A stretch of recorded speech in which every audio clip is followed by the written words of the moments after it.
Good morning, everyone. Welcome, and thank you very much for joining us this morning. I was a little bit concerned when we decided to do a leadership discussion that it might be seen as a boring topic and we might have low attendance, but to the contrary, it seems like we've got really good attendance. I think it's a really important topic for us, considering the time that we are operating in and the pressures that they are on business and so on. To kick off, I want to first of all thank Mitch and Jade for joining us. Mitch Marescia, the chairman of Camargue, a well-known figure in the industry. Mitch, thank you very much and for joining today to share some of your leadership stories and wisdom. And then we've also got Jade Jensen, the Managing Director of Fulcrum Collections. Jade, thank you so much also for joining, and thanks for your support for sponsoring this webinar. So everybody on here, we're hosting this because Fulcrum and Jade made it possible for us. Just a housekeeping to mention in terms of CPD, there is CPD for you for this event. However, based on the pressures from the FSCA and regulation, we obviously have to do this on basis of attendance. So there will be record keeping. If you only attend 5 or 10 minutes, then obviously there's no CPD. Unfortunately, that's where we've gotten to. Mitch, maybe if you just want to introduce yourself, a brief background, just for those people that do not know you. Thank you, Tony, and good morning to everybody. Greetings from the mountains of Mpumalanga. I will apologize in advance for any signal issues. Yes, no, I see a luminary like Adam Sami is attending. Adam and I go back, way back to the days of Guardian National together. So I'm pleased to say that as of last year, January, I had 40 years in the industry, and part of which was being an entrepreneur. And yeah, it's quite a privilege and honor to be able to share some of the stories of our 41-year walk in the industry and the many changes. So yeah, I've since started Camargue, and I'm now the chairman of Camargue, and I've left it to much more qualified people to run. And I now sit as a non-executive director of Bright Africa, encompassing Botswana and South Africa. So still very grateful to be in the industry, share old stories, and excited to see all the new developments. Absolutely. Thank you very much, Mitch. And Jade, a quick introduction. Yes, I don't have the lengthy track record in the industry as Maurice does, or Mitch does, I'm sorry. I joined Fulcrum about 9 years ago. I had very little experience within the industry. It was a very steep learning curve for me, but I feel like I have a wealth of knowledge and experience behind me in terms of my team. And I think over the time I've been with Fulcrum, we have grown, we've at least doubled in size. Not staff-wise, but certainly turnover-wise. And we've made some really big technological changes during that space of time. Yeah, I'm excited to share some of the stories that we've had. They've been very interesting. It's been we never bored at Fulcrum. We always seem to have something urgent to attend to. So, which is, I think, the way the team likes it as well. Yes. Absolutely. I think that's the fascinating thing of the industry. And speaking from my sort of own history in the industry and in other areas of business, challenge in business and in industry has always been, and it will always be. I don't think it's something new. I think the big difference, and it might be because of my age that I feel the difference more, but I think the pace of the change is just faster, and the impact is much wider, much quicker than it used to be. It used to take a while for something to take hold. It used to take a while for it to spread, and it used to take a while before it impacts your business model. And what I find today from my discussions that I have with other leaders is that it spreads quicker, the impact is bigger, and it reaches your own business model much faster. And in the same way, the impact on your own business model can be very unsuspected, and the direction from which it comes can be unsuspected. So to give a little bit of background, just as we start on this discussion, and for those that might not have seen, we brought out a leadership edition. So it's a sort of an extra edition of cover.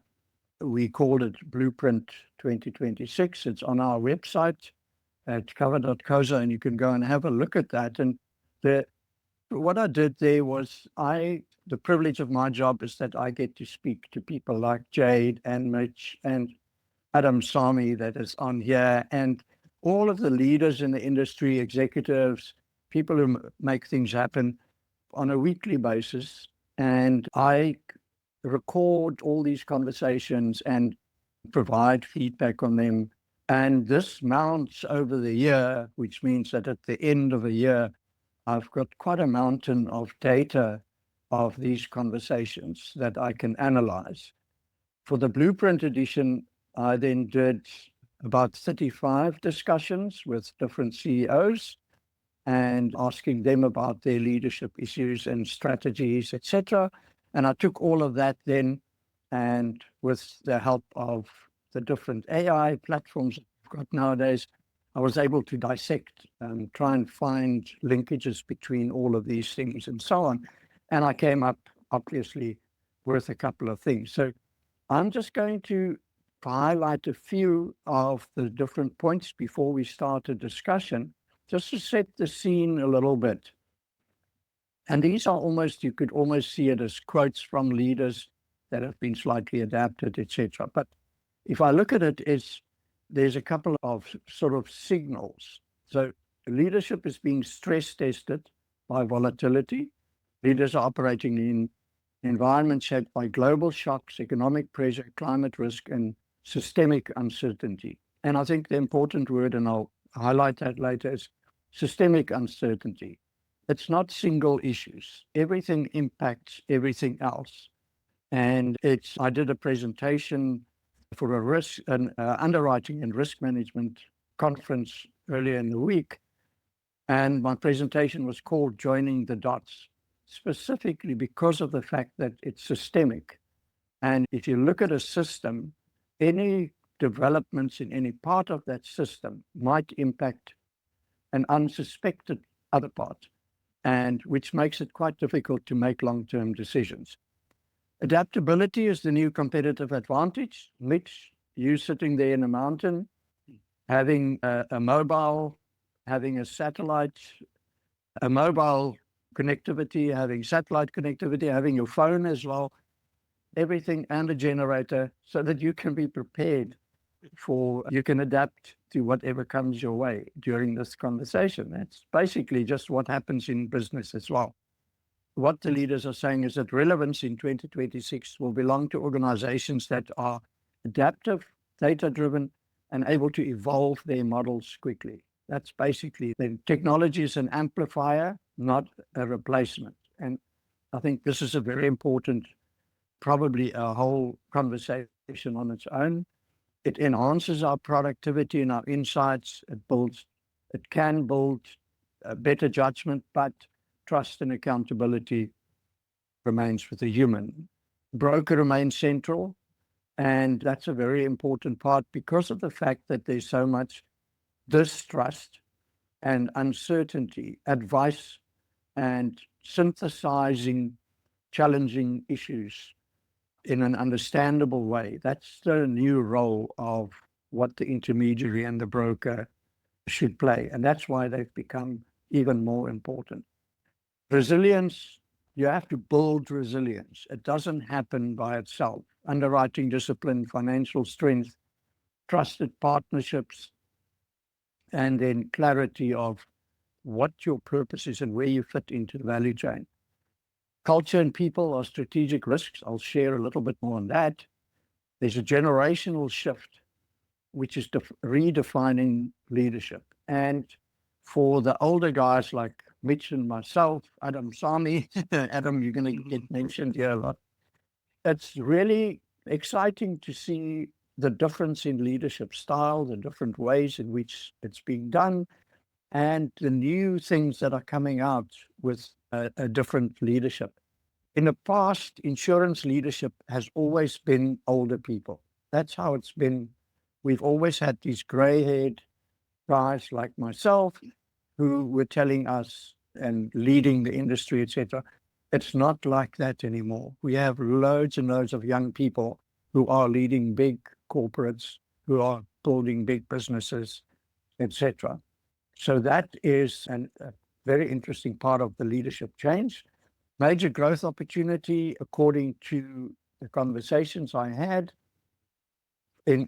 because of the uncertainty and the scale of risks, our industry's relevance is more important than ever before. Risk is interconnected and complex, as I've said before. And then I think the final one, and probably one of the most important, is trust is the ultimate currency. That was a thread that came through. People are looking for certainty. They're looking for somebody, something, a company that they can trust. This sits at the center of sustainable growth, however you build and whatever you do with your business. So I'm just going to quickly share, before I go over to Mitch and to Jade, I just want to share let me just find it quickly, a little slide. There are 2 slides that I'm going to share. So the first one, so I think this gives us a little bit of a synopsis of the conversations that I've had in terms of how to look at leadership in the current environment.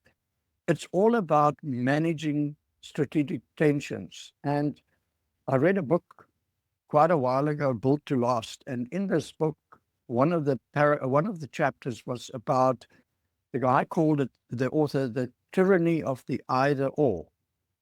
And in business today, it is not about either or. It is about and. It is about how do we manage the different tensions? How do we, probably the most prominent one at the moment is, how do we have strong technology presence, but we keep the human relevant?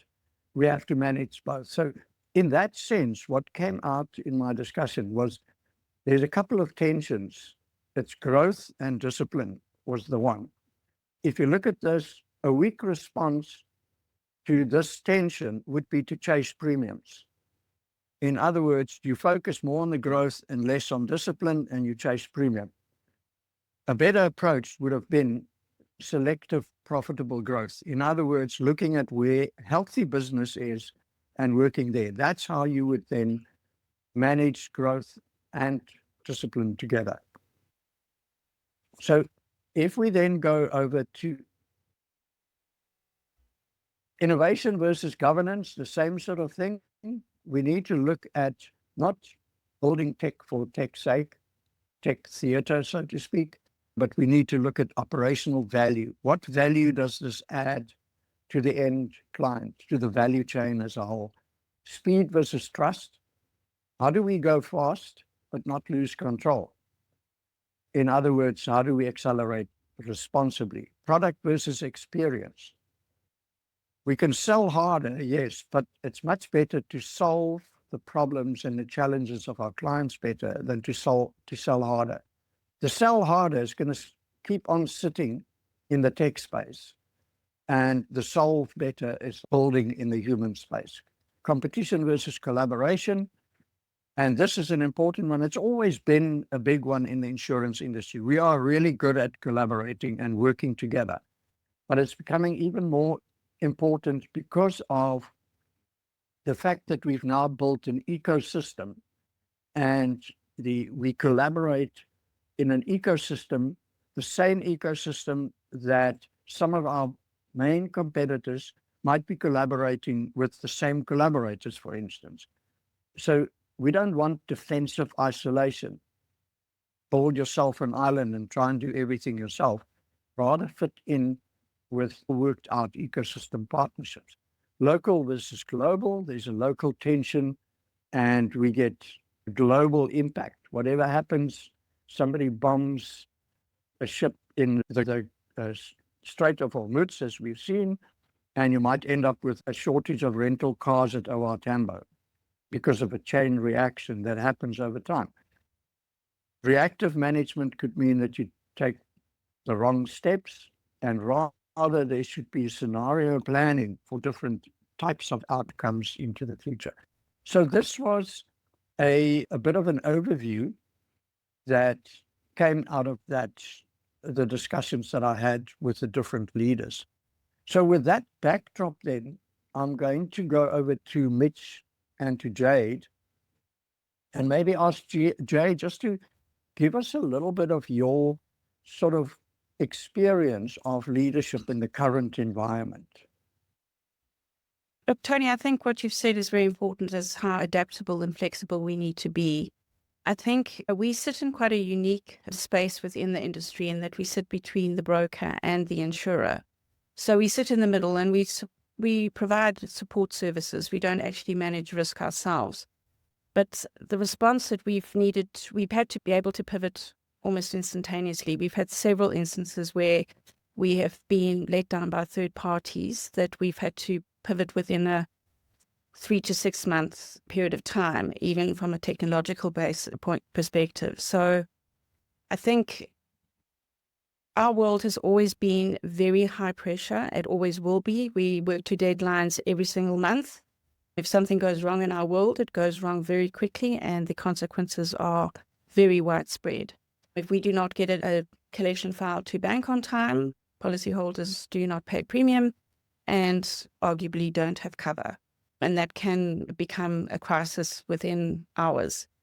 So I think we have a history of being very highly responsive to crisis situations. And as a result, we've now developed a team that is really good at responding, pivoting, and solving problems extremely quickly. So I think that's given us an advantage in terms of that adaptability, flexibility that's now needed regardless. And from a technology point of view, we've introduced that in a very big way within Fulcrum in the last 5 to 6 years. From seeing ourselves as a pure service excellence provider, a client service organization, we are now at least a 50-50. It's the client service along with the technological ability to support that level of service. I think we've adapted and changed internally in a responsible way, I do believe. I don't think we've done it too fast. We built an incredible internal tech team, which we didn't have before. So I think it's part of our DNA, I think, to be adaptable and flexible. It's just who we are. Yeah. And maybe you're a good example. Fulcrum's a good example of a plug-in into an ecosystem where you have different players using your product and your services, etc. And maybe just a quick question: how do you adapt to the challenges of your different ecosystem partners, your clients, so to speak? So the people that we interact with are very broad. So because of where we sit within the chain, and so the people we need to create partnerships with, and we are very strong on doing so, are the brokers, the UMAs, the administrators. The broker management systems are incredibly important to us as well. Obviously the insurers, and also our banking partner. So there's a very wide spread of people and partnerships that we develop. And those relationships are incredibly important and are almost more important than the technological side of things. So we work very hard at maintaining and creating those relationships. They take a long time to develop. And once again, I think there's a huge element of trust in that we will do what we say when we say it. So we respond across the board. It makes our business, I think, quite complex. Although it might sound simple on the face of it, it's a very complicated world that we work within, mainly due to the amount of stakeholders we engage with on a daily basis. Thanks, Jade. And Mitch, maybe sort of your thoughts on leadership from where you sit at the moment? Yeah, I think it's exciting times in many ways, both positive and negative. There's massive technological advancements, and as to where we see them fitting in the value chain of client service, risk management, managing licenses. Obviously, AI is the big innovator at the moment that holds so much promise and opportunity throughout the entire value chain. That's quite exciting. Parallel with that is we've got cyber risks that are just seeing banks being held to ransom, and we're all quite paranoid about our dependency on our links to external service providers, cloud platforms. What does it mean in terms of our own obligations to hold clients' data, holding clients' data, privacy matters? So that brings another obligation. So, and then we've got the parallel universe of a war, basically a Middle East war that's affecting the entire globe. So I think being adaptable and versatile in this environment is crucial. I think the last 6 years have taught us that. I can remember going into December 2019, and then going to a friend's retirement in London in the early part of January 2020, coming back to South Africa, and then all hell broke loose. So we're talking about adaptability, adoption, and adoption. Speed is a relative concept. As an industry, we were notorious for being slow to adopt new technology, to adopt new ways of thinking, new ways of servicing, IT. There used to be a phrase that used to frustrate the living daylights out of me, that's just the way we've been doing it for all these years. And I can still see, although I'm one of those older guys now, but I can still see the older management teams going, well, that, my boy, that's just the way it was done. Man, did we have to adopt very quickly at warp speed. As soon as we had that, my fellow South African speech, how amazing was it that suddenly we could have entire teams work from home, dial in to our platforms, and be amazingly productive. Now, if you had introduced that as a concept back in 2010 or 2015, the establishment would have looked at you like you were smoking some good stuff. We were forced to adopt. So speed is a relative thing as to how you're responding to crises, your flexibility to respond to different situations. And I think having a broader sense of the scope of the field you're playing in, the risks that's becoming increasingly important, is to have a risk strategy, a proper strategy, not just a conventional risk that we were used to. That whole framework has changed. And then how do you prepare for eventualities? How do you almost have a Nostradamus view of what scenarios could play out, a scenario plan? But it seems that no matter what scenario presents, you're going to have innate internal adaptable strategies. You have teams that come together, and no matter what challenge is placed on the table, they've got a sense of IQ and EQ that's unparalleled to move the business forward. And that's my view of building those capacity skills within leadership, within teams, which is non-technical specific. It's non-traditional. Yeah. But having an innate sense of, okay, this is what's been thrown at us. Do we have the robust framework to deal with this challenge, whatever it may be? And then that's a challenge. But then the opportunities. The opportunities are amazing. If you review insurance 10 years ago, 20 years ago, in terms of trading on online, our e-commerce platforms, wow, it was unimaginable. I remember writing a thesis at my MBA back in 2001 on this very concept of a possible e-commerce trading ground. I might as well have been on Mars because the platform wasn't there. I still remember my modem being a dial-up modem that made all sorts of strange noises, but it was clear where the world was going. So it's a case of this adaptability and speed of adoption.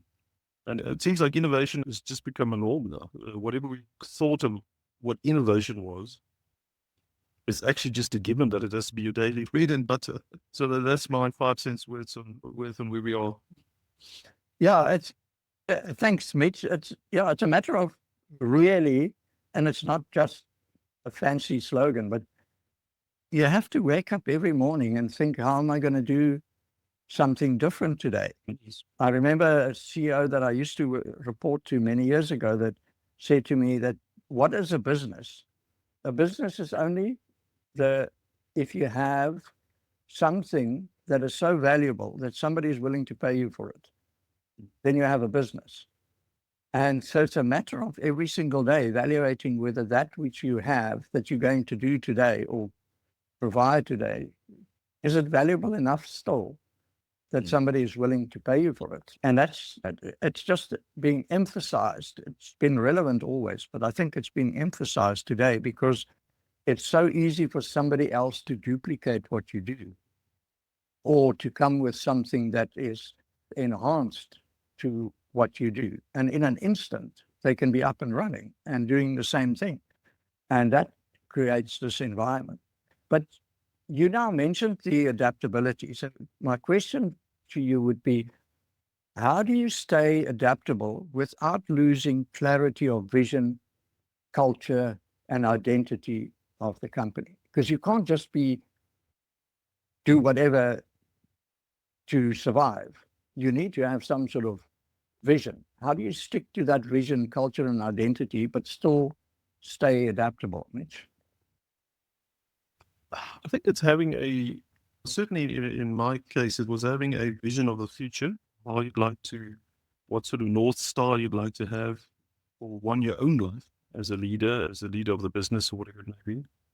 And then that North Star and how well you impart that to your team around you and with you, to something much bigger than the platforms and the technology we're trading with. It has to be something that is beyond just a mission statement on a wall or these boring vision statements that put up that comes bland as corporate and people have that view of it. You have to have this North Star of what it is you are as a business and where you want to be. Technology and all the wonders it presents is just a medium, or it's a resource. So you got to remember that thing that you're aiming for, the much bigger thing of society, what you want your product, in our case, in insurance, what do you want that to mean in society? How do you want to be associated as a business with that? Do you want to be leading it? Do you want to be bringing the innovation forward to make it this non-grudge purchase called insurance? And how do you embody the value of it? And I think that, for me, is the big challenge, is to inculcate that vision, a much bigger North Star. When you almost bring that abundance philosophy into your world as a business, abundance of thinking, of thought, of knowledge, of innovation, it creates something far bigger for everybody to aim at and to see a place for themselves in the, whatever your skills may be. The very confident public speaker or the very intelligent actuary who can crunch numbers and look at the big data. Big data is the wonder now, wonder of the world. And who would have thought that actuaries would be front and center of leading an industry, and they become the flagship now. Yeah. With how we view data, what data means for response and innovation. So again, they're coming back for me, it's that North, having something that's bigger than just the product, just the technical aspect of what you're selling, the parts you're presenting to the market. It's who you are as a business and what you stand for and want to see. Yeah. Absolutely. Jade, from your perspective, any input there?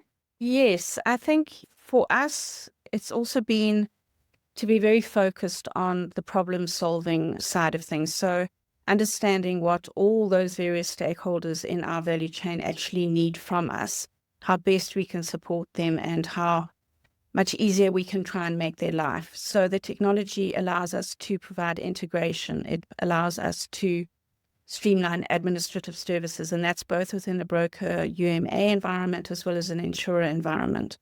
So it frees up that valuable time that we can do all of that admin burden type of stuff with you. We've worked very hard in terms of automating a lot of the submissions and reporting. Data is, as you've mentioned, is once again a massive thing for Fulcrum in particular.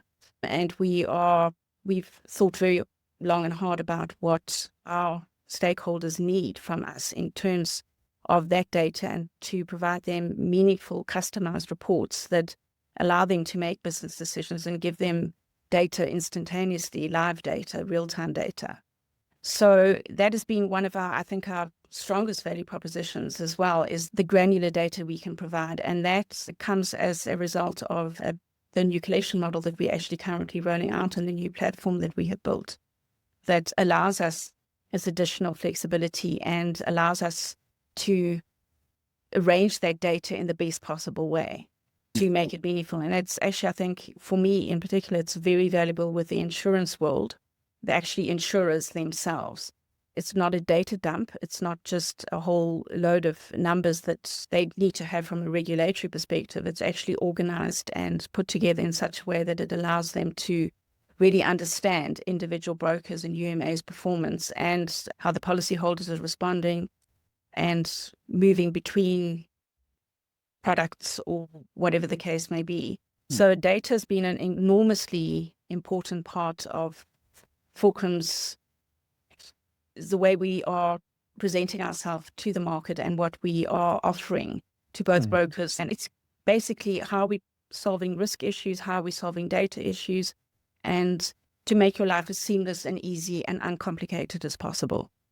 So everything happens in the background. It's not, we do all the complicated stuff, and you don't even, all you need to do is manage by exception, and we can provide whatever report you would like. Yeah, that's for me, in our industry, one of the big new competitive advantages is who can use the same data but get the better insight and react to that insight. Because you can, there's that old actuarial joke that says statistics will tell you anything. It just depends on how hard you torture it. And that's sort of, I think today with data is you can look at it from so many angles. And at the end of the day, the person that gets the best insight for their own business out of that data and be able, that actually fits in with the business to be actionable is where the competitive advantage lies. But Mitch, coming back to you, and if I make any mistaken deductions here, you must please correct me, but we're thinking of Camargue and building Camargue. Liability insurance used to be quite an unknown, and you had to go out and create the market and the understanding, etc. And at the same time, claims were reasonably limited in size and numbers, etc. But the need was definitely there, because if it does happen, it's a big challenge. And so you had to grow your business without just taking as much as you can, because it's possible and claims are not that frequent and not that big. And you had to balance, as we said in the beginning, the growth with the discipline to build a solid foundation in case things in the future change with liability, which you probably anticipated will happen. Tell us a little bit about that journey. Sure, Tony. This year it's a 5+ year journey. We started the concept of Camargue in 2000 when we started writing a business plan. I didn't want to enter the conventional insurance space. I've seen it, worked in it. So we chose this niche, what's called niche underwriting, liability in particular. And the product that led it was directors and officers liability. Now, quite correctly, most directors and officers did not realize they had the personal exposure back then. They had it, they just didn't know about it. To convince a company to buy a D&O policy in 1999, 98, 2000, you might as well be standing on your head and shouting Shalala. Brokers didn't understand the risk. Clients didn't understand the risk. And in fact, the ones that did understand the risk, the knowledge was held in very few large global brokerages, and in particular head office. I won't mention any names, but the largest broker at the time wouldn't allow their branches to sell the product because they didn't trust their knowledge. We part the risk. So we had 3 or 4 people at office holding the knowledge for an entire market in a place. Now, that doesn't serve, one, the client or the perception of the risk, which is real, and 2, doesn't serve the broker to grow the market. So that was a real challenge. The only time we would get a policy sold is if I went with the broker to their client and I could talk to the risk. Yeah. And they would go, "Cuts, we need this cover. How much do we need? As much as you can afford." What do you mean? Because the quantums would often be, I've got a household insurance, a factory insurance. I know what I need to insure. Personal liability will be whatever you cost the company. That could literally be unlimited with the extent of the balance sheet. So we had all sorts of concepts to work through. The other challenge was there weren't too many staff underwriters around who understood how to underwrite the risk. So you've got a market that doesn't understand its own risk. You've got a distribution channel, intermediaries that don't understand how to sell it or advise a client of the risk. And then on the insurance side, you had very few insurers and reinsurers that actually fully understood the risk. In fact, maybe the centers of excellence in Germany and understood the exposures. So that was the real challenge we had in order to get some critical mass. So we had to be innovative. We then spoke about what we call an M-cube model, which was to integrate risk services to the client. So if you were directors and officers client, your director, you'd get membership of the Institute of Directors, you'd get training at the Institute of Directors, and we'd offer you a governance survey of your team and how you constitute yourself as a board and your public officers. If you were a pension fund, you would introduce fraud surveys, we would introduce risk mitigation hotlines, etc., etc. And we introduced a number of risk managers. In fact, we then put together a team of risk managers, and then employment practices liability. That was the easiest one because we had a very well-established labor tribunal called the CCMA. And we're the most litigious country in the world when it comes to labor by volume. Not the biggest payouts, but the most litigious by volume. From domestic workers to executive. I think at the time we did 800,000 cases at the CCMA every year. Yeah. So that was a much easier one to sell to employers because they understood the The visible risk. and stop. The risk comes the dynamic of stop labor. So we had to think long and hard, and then we decided, no, we need staff that understand the risk. So we partnered with SEBS, Wits University, School of Economics and Business Science, and we teamed up with them on the honors and risk management in insurance and invested in that program, developing the knowledge around liability, D&O, etc. Went to lecture there. We sponsored 2 students a year for the honors and the master student. I'm very pleased to say that one of our first master student is now just taken up the role as CEO of Camargue, that's Lucien Kachimaru. He was the very first student we sponsored it, that's in 2007. So we grew the base of knowledge amongst potential underwriters. It was a big call at the time because we were a small business and didn't have money. The frustration around brokers understanding or not understanding the risk completely led us to start what we call the Camargue Academy. So that became a online as well as roadshow training. And in fact, we led the knowledge CPD platforms then by getting accreditation and then all the approvals that we needed, etc. at the time to make a fully accredited course. And I'm pleased to say that has had over 28,000 individuals go through the program since we incepted it. Oh. And so we deliberately targeted backroom staff because while you might have a swashbuckling broker consultant in the front who's always with the client, you have a team of often ladies in the back office who are placing the risk and really working with the markets and tidying up the paperwork. So we made certain that remote areas, East London, bits on the stuff, we took the roadshow to all those places, which made the big centers ask what's going on, why aren't we included? And then we naturally then took it to the big centers, which was easier. And so that started the Camargue Academy. At the time, we were accused of doing CSI.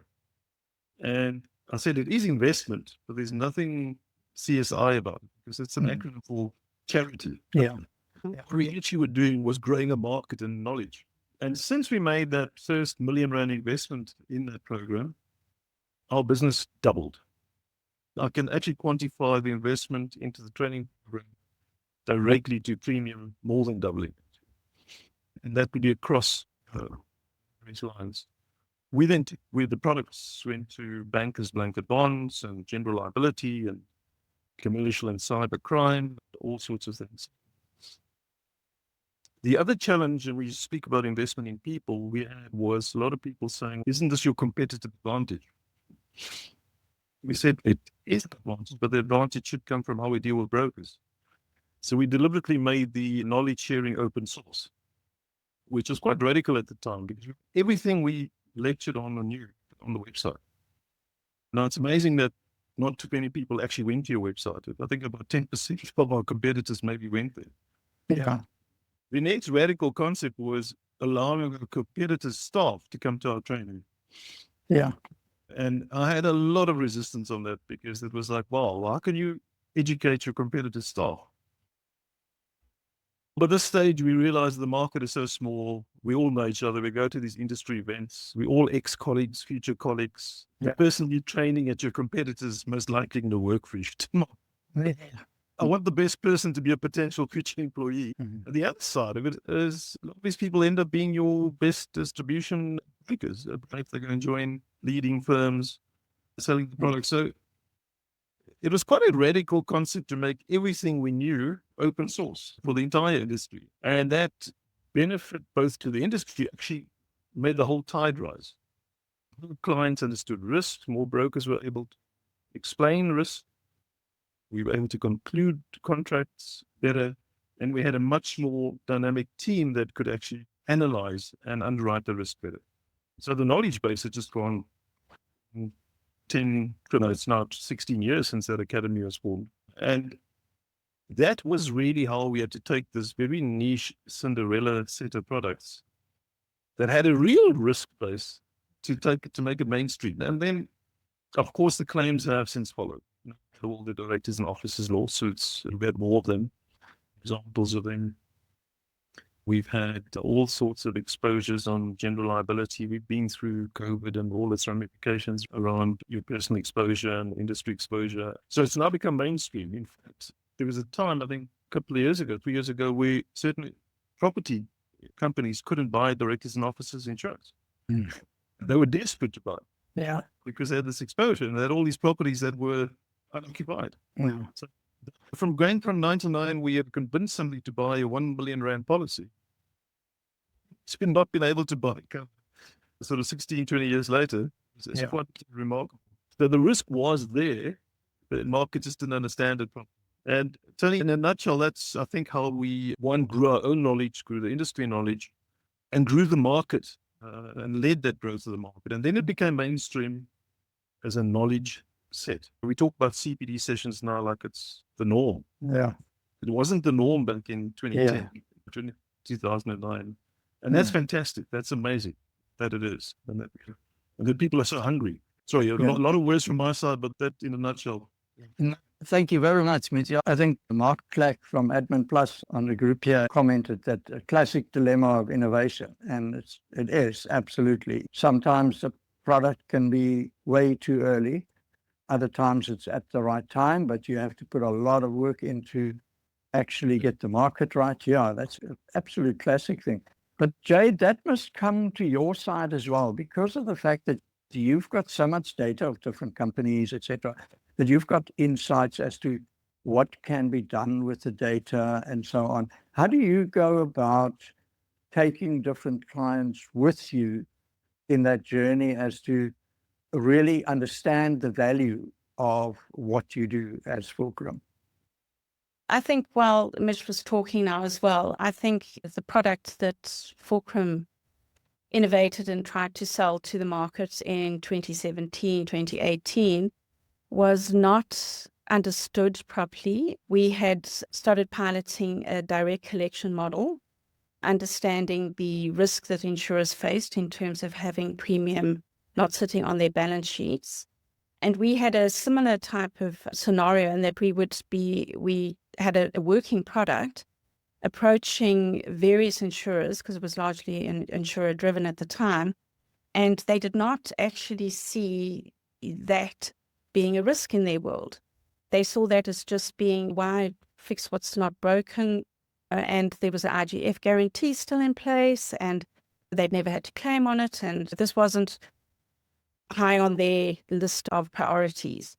And I think, as everyone on this call would know, that risk materialized in a very big way in 2018 through Fulcrum's main competitor at the time. And suddenly the risk that had been identified by Fulcrum and that we'd been trying to speak to insurers about for a year already became very real and hugely in demand by the market. So we had a product that we believed was very worthwhile and could solve a lot of issues. And only once it really became evident and it fell into our lap, actually. We were in the right time at the right place with a product that we had already developed, that we already knew worked, and we were able to roll it out almost instantaneously. And that was obviously Collect Direct. So it's the ability to collect directly from a policyholder into an insurer's bank account and de-risk them. So I think educating the market and trying to understand the real risks that are run by the various stakeholders that we deal with is something that is a big thing for Fulcrum. We engage in a lot of change management as well and supporting brokers through that process. And our current model that we're working on as well addresses that risk even further.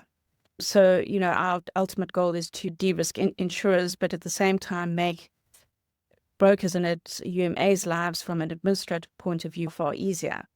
And obviously, as you said, the data that we are able to gain through this enhanced process allows us to give insurers and brokers very real-time data. And there's reconciliations between the actual cash banking world and the bordereau, and Fulcrum's type of insurance reconciliations has become seamless, so that there's no big discrepancies. There's not funds that are sitting somewhere that are unreconciled or unallocated or nobody knows what to do with, which I think has been a problem when we can very much see it from a Fulcrum perspective, when bordereau does not tie up to the cash in the bank, and there needs to be an understanding as to why.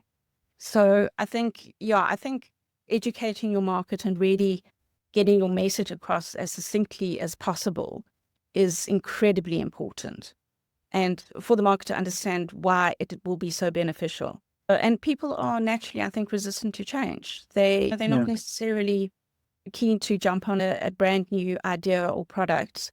And a lot of people don't want to be the first. So they see that as very problematic. And there will be teething issues with any new innovation or development of product. There will be concerns. But I think we put a lot of time and effort into speaking to our brokers and speaking to the insurers. And we're embarking on actually a major rollout that has commenced during the course of this year, which is exactly that. Once again, and a different product, something the market hasn't seen before, but we believe it will be a game changer.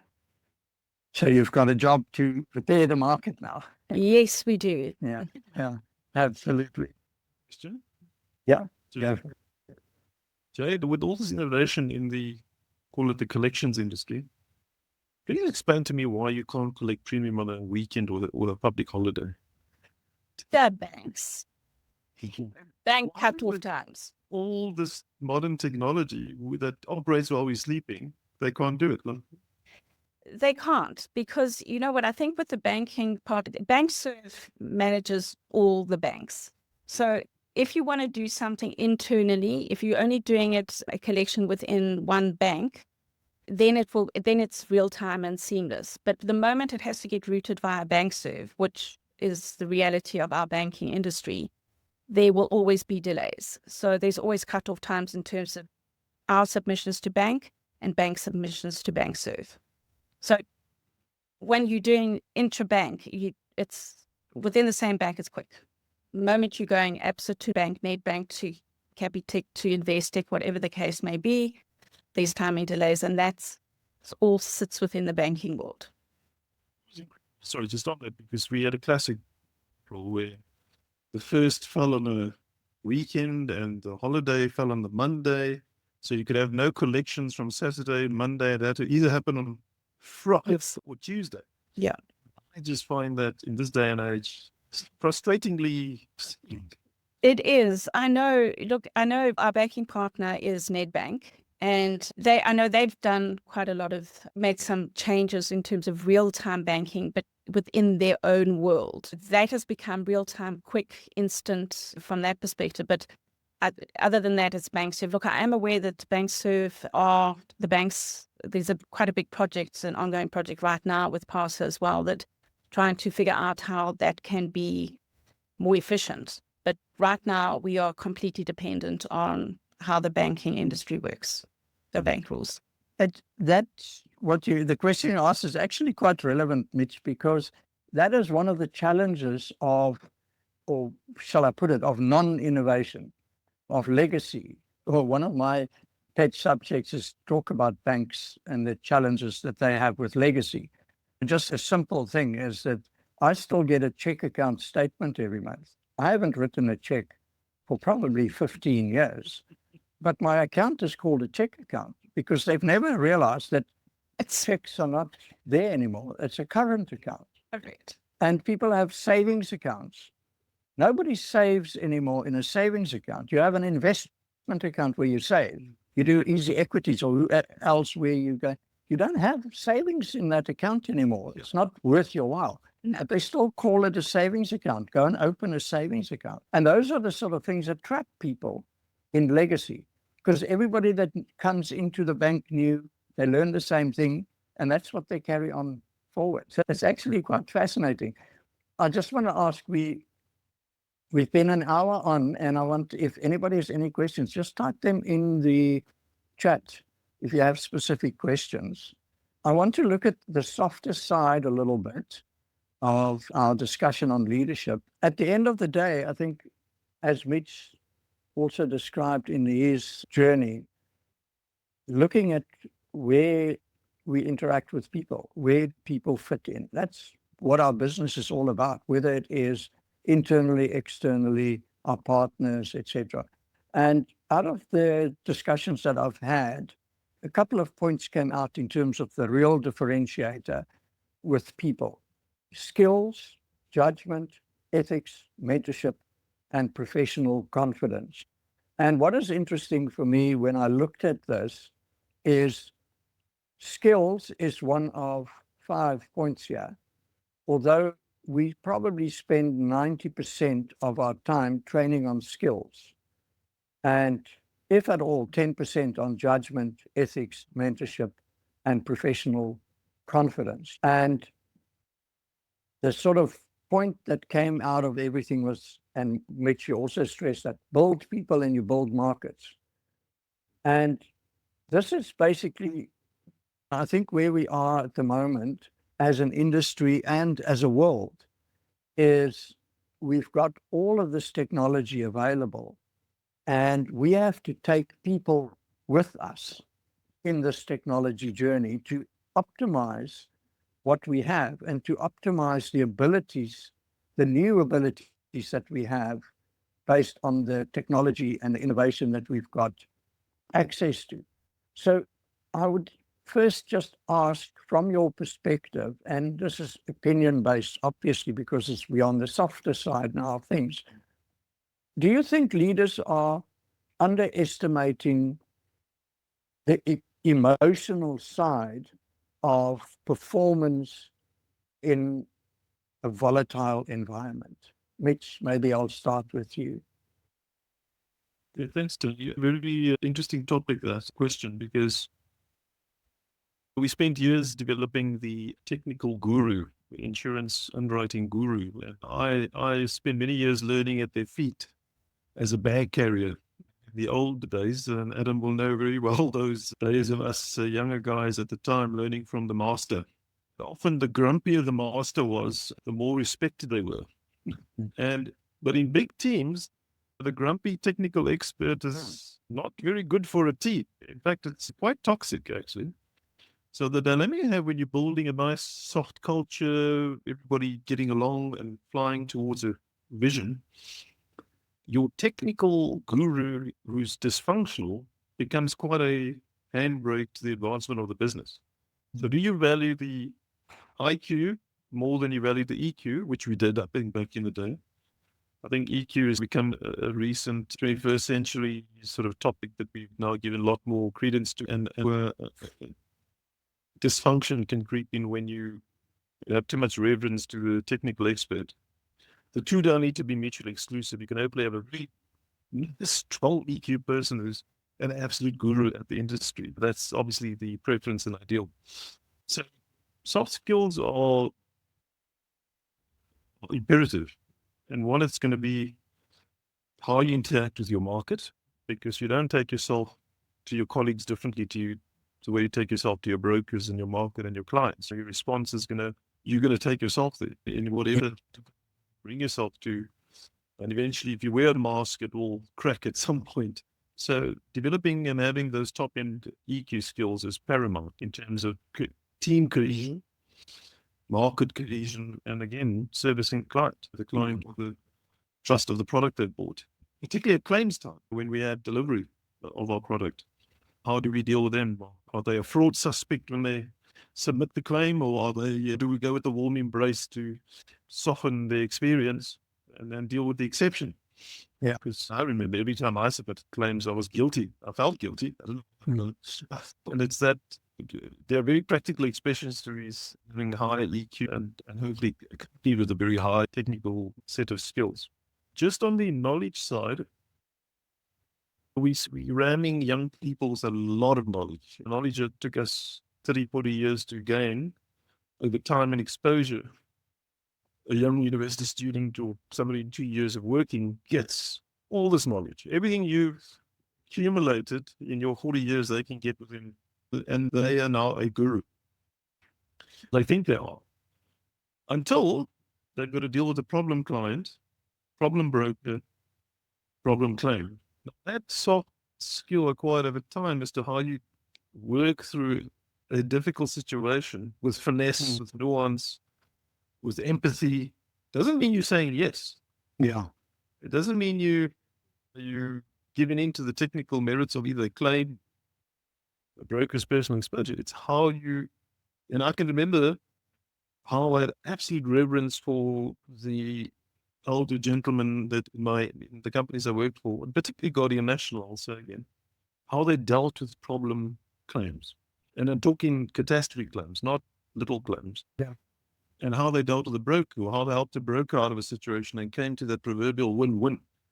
That set of skills you only acquire over time and exposure. There's no amount of data dumped from books and the internet that's going to give you that finesse as to how you deal with problem situations. And I find that is walking the market. It's time. It's maybe where the value of a young potential leader sitting next to a senior practitioner who's been in these scenarios a few times actually really sees how to work through a problem situation. You deal with the challenge and not the person, not attacking the person, the client. And often I see the challenge I have, because I've trusted a lot of young people into the business and they've taken and ran with it. But we get what we call keyboard warriors. Yeah. But people that absolutely hated cocktail parties and meeting clients and that. But man, when you do an email, they are brave. Bold lettering, got this and they write strong things and that. But put them in front of the broker, in front of the client. Yeah. It's hardly the same person. It's finding a mechanism of making sure that they deal with the person remotely as they deal with a person, and deal with them with respect and finesse. That sort of skills takes time. So that's my version of it. Yeah, there's an old saying that says, if you want to learn how to fight quickly, then you must enter the ring. Yeah. You can go to the gym often and practice, but if you want to really learn how to fight very quickly, then enter the ring, because then you fight for survival. So I've always found that innovation comes from people who actually go in and explore and take the risk, because you learn quickly. And I think, yeah, Jade, from your side, in terms of developing people and working with people, how do you see the emotional side in the current environment? It's become extremely important. It's something that we actively work on. We have a very strong history of developing, upskilling, and promoting people within the organization as well. So we offer them that type of career path. But once again, just to have the IQ, the competence, and the skill, and then you get promoted into a managerial position where suddenly you're responsible for a team, doesn't mean that you've automatically acquired the ability to lead people or to train people or to manage staff. So we are very strong on supporting particularly those people in those environments to give them the tools to manage appropriately. So we have business coaching that is offered to a large percentage of our staff. And I generally pull in those staff members that I feel have been recently put in a more managerial type of position that need that support. And then second to that, we do a lot of relationship training as well. And we do that through, it's not the hardcore psychometric type testing, but it's a psychometric testing of a little bit less overwhelming.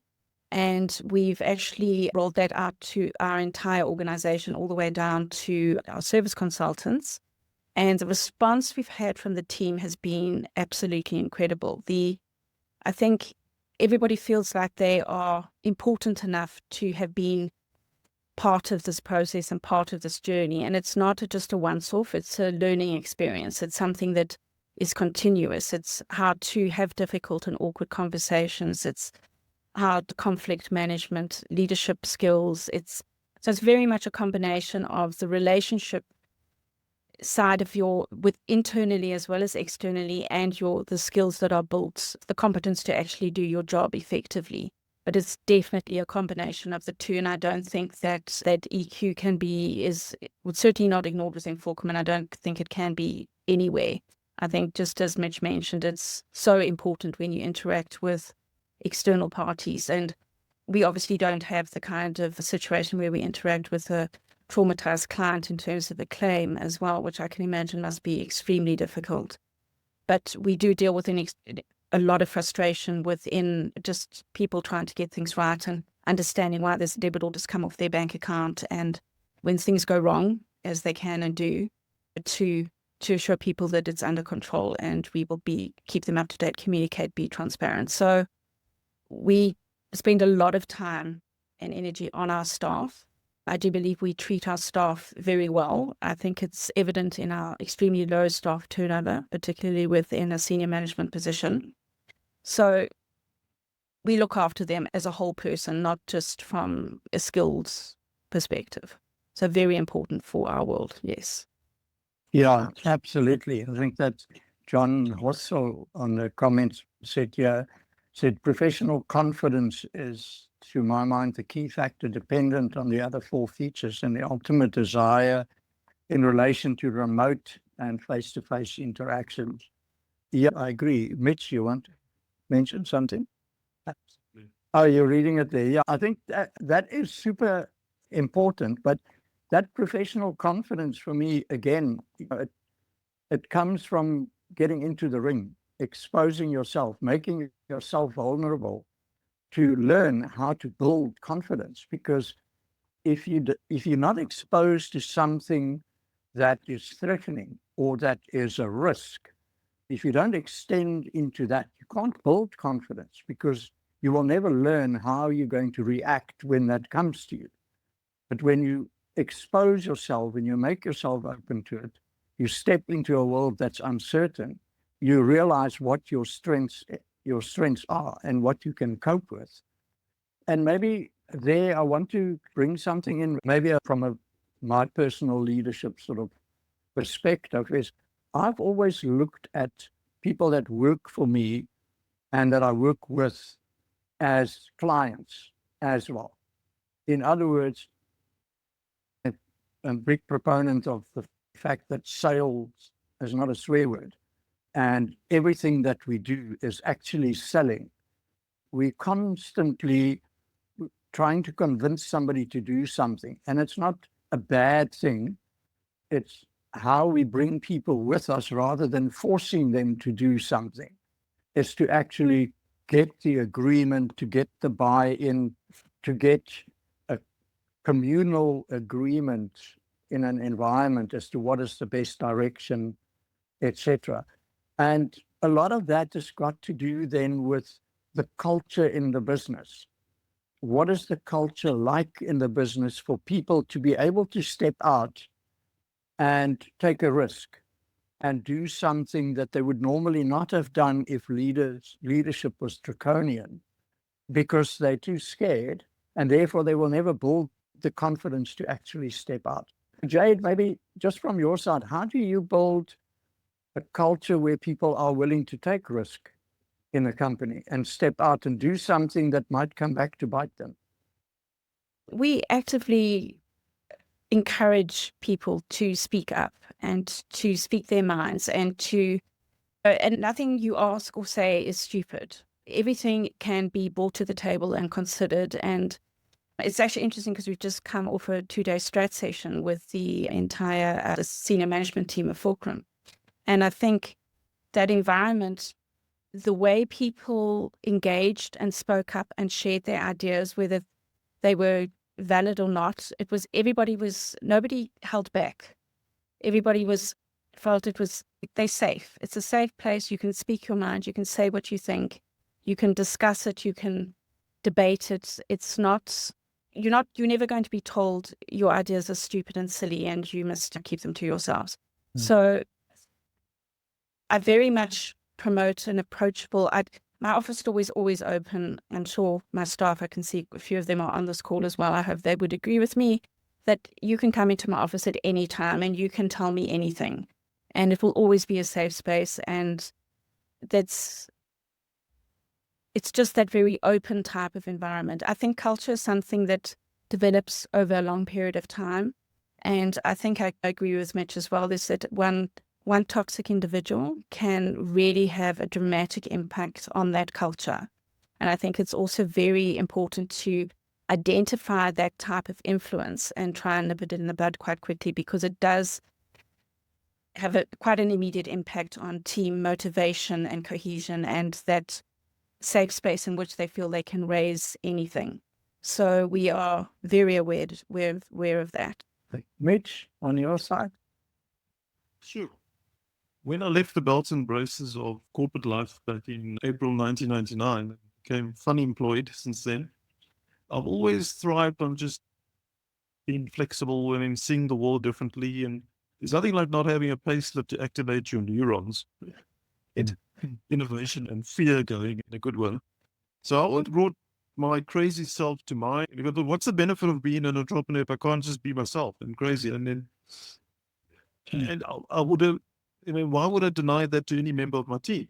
To bring themselves, to be expressive, to wear colorful outfits, to be, yes, respectfully. I remember I had to wear a tie and a jacket on a Friday, and I just couldn't understand why in the middle of a sweating Durban or where. And so that was quite apart from the fact that you'd be an absolute professional at what you did. How you came to market. It does not equal financial risk. It doesn't equal the business failure. In fact, bringing yourself to work actually enhances business performance and those sort of things. So I have to say I probably led from the front from a craziness point of view and free thinking point of view. And I definitely could not deny my team or anybody around me that. And so I encouraged it.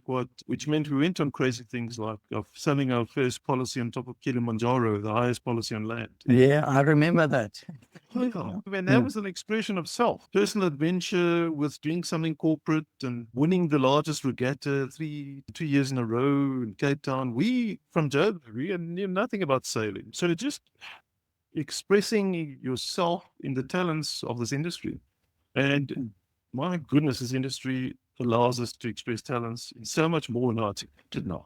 If I look at the youthful content of the IIG and the institutes and seeing the leadership there, now they are leading with knowledge and fun mentorship programs and that sort of thing. And that's to be encouraged. So, Tony, that is pretty much how I led it. So it was a way of, as we said, being true to yourself and then allowing your team to be true to themselves, individual, in the framework of the organization and all those lovely guardrails we put in place for safety and all this.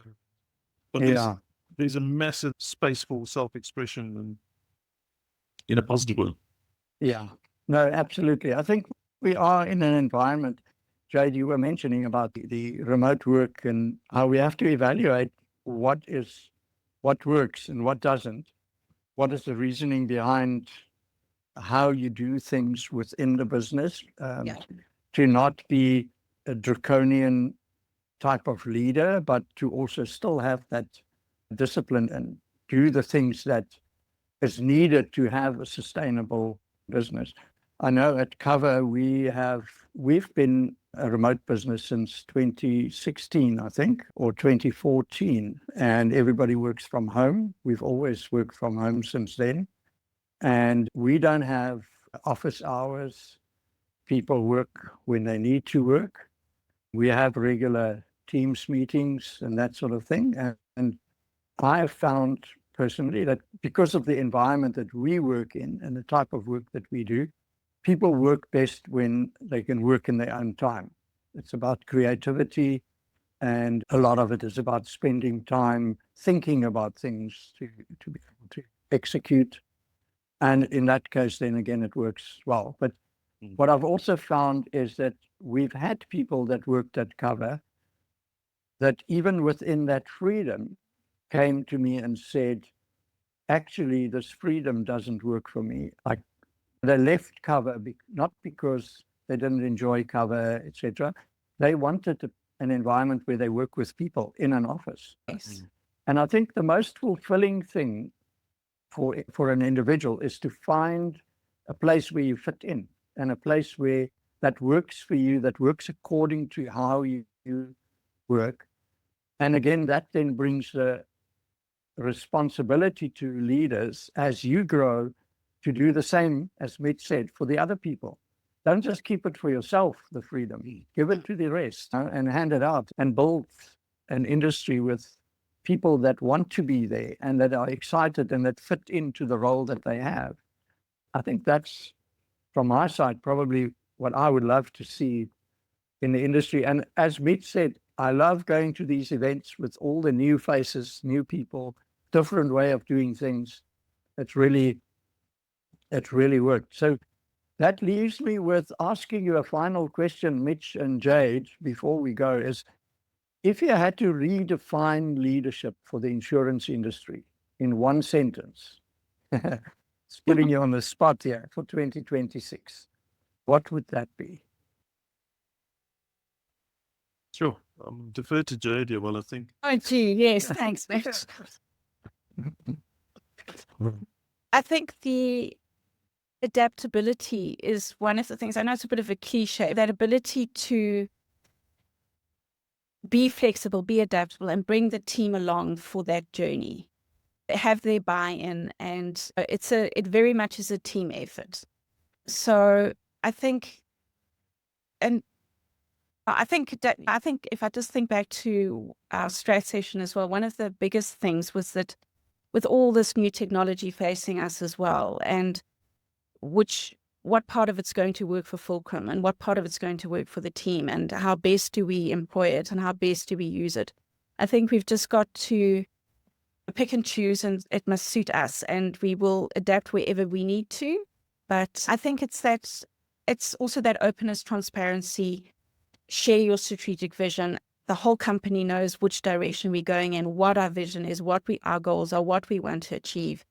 And we've kept it a little bit more short term as opposed to long term, because things happen so rapidly, and keep our teams super focused. So I think, yeah, a very agile team is, I think, going to be the winning team. Thanks, Jade. Mitch? Yes, I think absolutely. And from my side, I think it's probably a word that's been used in too many wrong contexts, and has acquired negative connotations for whatever reasons. But I think to be an empowering leader, empowering in the sense that you empower your teams, you empower your distribution intermediaries that work with you, empower your clients, empower the market. You can be strong enough as a leader to empower and grow the talents within your industry, and to give them a stage and a platform to perform to their best. You would have all the people that you need to bring the resilience, risk management, and all these tools we need to go through this uncertain time. Yeah. So it's quite a broad thing to say empower. It comes in many forms. So I would say empowering leadership is the statement for 2026 for me. Yeah, no, absolutely. And I think probably what I would like to leave people with is, and Mitch, both you and Jade mentioned it, our industry is full of leaders that are really willing to give back, leaders that are willing to help, to build, to create, of people of all ages. But I know from my experience, the most valuable thing for me is find people that, leaders that resonate with who you are, and engage with them as mentors. And I had different mentors at the same time for different purposes and different reasons. People that could guide me in this, people that could guide me in that, and people where I could just have a good conversation that helped me to broaden my view of the industry. And there are loads and loads of people that are willing to do that. So if I can leave people with one word, is go and find yourself a good mentor or two and spend time with them. Use that ability in our industry that we have to connect with people who've been there, done that. So on that, Mitch, Jade, thank you so much. It was really nice chatting to you guys and getting your insights. Thanks to the audience, everybody for being here. Thanks to Fulcrum for sponsoring this. And yeah, we look forward to the next discussion, etc. Thank you very much. And thanks also to Eric and AC Develop for hosting this for us. Thank you, So Tony. guys, Great thank to you. enjoy it. Cheers, guys. You too. Cheers. Thanks, Thank guys. you. Cheers. Bye. Bye. Bye.